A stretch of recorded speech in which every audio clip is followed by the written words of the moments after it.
So this is my blacklight UV light.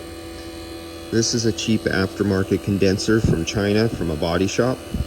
This has the OEM condenser back on here.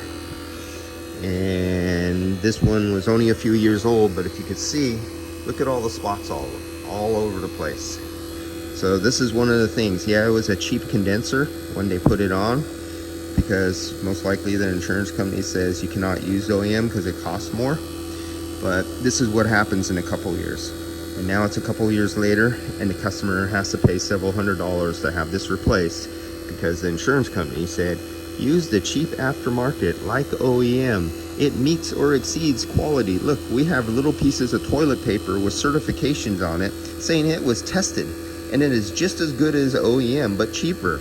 Bullshit. And this is what customers have to pay. So if you think you're saving money by using cheap parts, well, several $100s later tells the customer's pocketbook a different story. All right, guys, I'll see you later. OEM, aftermarket.